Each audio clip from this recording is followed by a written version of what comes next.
In this video, we're going to talk about why our brains resist change whenever we try to start a new habit that might be difficult, or a new routine, or even just taking on a challenge that you might be afraid of doing. Why does that stuff happen? Why do we feel like incapable sometimes when we come up against this stuff? The most important thing to remember is that our brains are wired for survival. So when you are met with something that you are afraid of or you have some fear around, your brain will automatically trigger a survival response, and you will usually choose that response over taking the risk. That's usually what's going to happen. So our brains are programmed to prioritize comfortability and safety. And anytime you start a new habit or you take on a new challenge, it's different. It's different than what you usually do. It's different than what you usually do on a day-to-day basis. And so your brain looks at that reliability of your day-to-day activities and it sees, okay, that's safe, and that's been safe our whole lives. So if I do something different, that might take us out of the safety zone. So anytime you do something completely new that you've never done before, it's usually going to trigger at least a little bit of a fear response. And basically what's happening there is when you have a fear response to something new that you're going to do, your brain is firing off chemicals. You can't really do anything about this in the moment, but your brain is firing off chemicals in your mind that's telling you to be stressed, or it's telling you to be afraid. Cortisol is one of those chemicals that's pumping through your body, and you start to get stressed and you want to respond to it in a way that keeps you safe. Usually that way is running away. Usually it's not taking on the challenge. This is why they call it fight or flight. It's either you kind of take it head on or you run away from it. And most of us, we learn to run away from stuff because many of the times we've taken things head on, we got negative feedback, or, we got criticized for it. We got run down. We got beaten down for it. And over time, we learn not to express ourselves. I mean, this could happen with waking up earlier, something as simple as that. If you have a family and they're used to you waking up really late, maybe that one time you wake up early because you're going to start this new routine, they start giving you crap for it, right? They're making jokes about you hibernating all season and stuff and whatever. So they start making fun of you, and then you learn, oh, okay, so waking up isn't great. Waking up early isn't so great, so I better not do that anymore.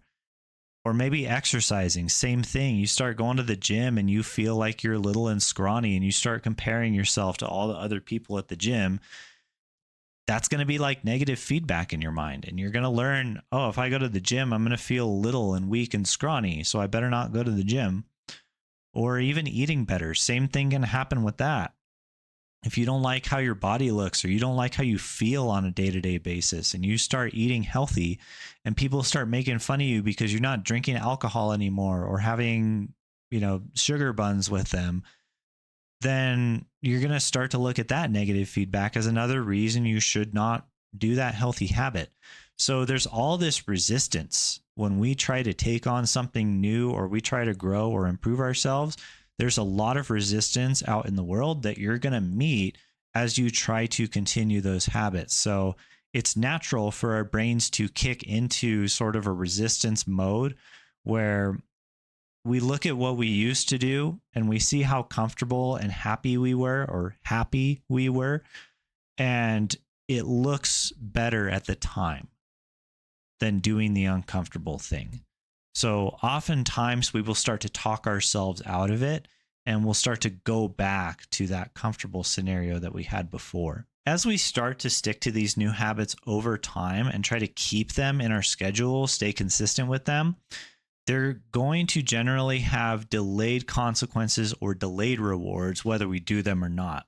So working out, for example, maybe you don't work out regularly. Okay, I didn't for a really long time. When I moved into the house that I'm in now, I had a really tough time getting here. And that was just with pretty minimal stuff. I didn't even have a bed with me that I was bringing.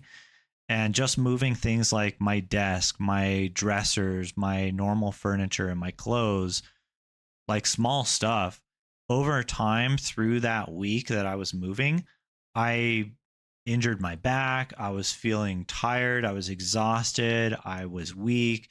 I had a really rough time with that. And I felt like I couldn't even support my own life. So that's an example of a delayed consequence that I wasn't aware of, or I just maybe wasn't willing to face throughout that time that I wasn't exercising or working out a lot. Your brain will create this resistance to keep you from growth because it sees the old habits as safety, which sounds kind of ridiculous, right? The reason it's really in place is to keep you from doing risky things that might endanger your life.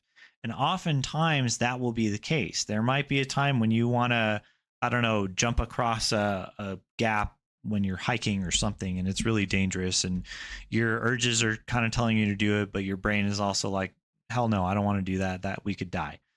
And so sometimes like that, yeah, it's trying to keep you safe. And maybe you shouldn't go attack that bear. Or maybe you're prepared to fight a bear and that's your way of challenging yourself to grow. I don't know. Bears are kind of big and scary, and I wouldn't do that. How can we make change easier on ourselves?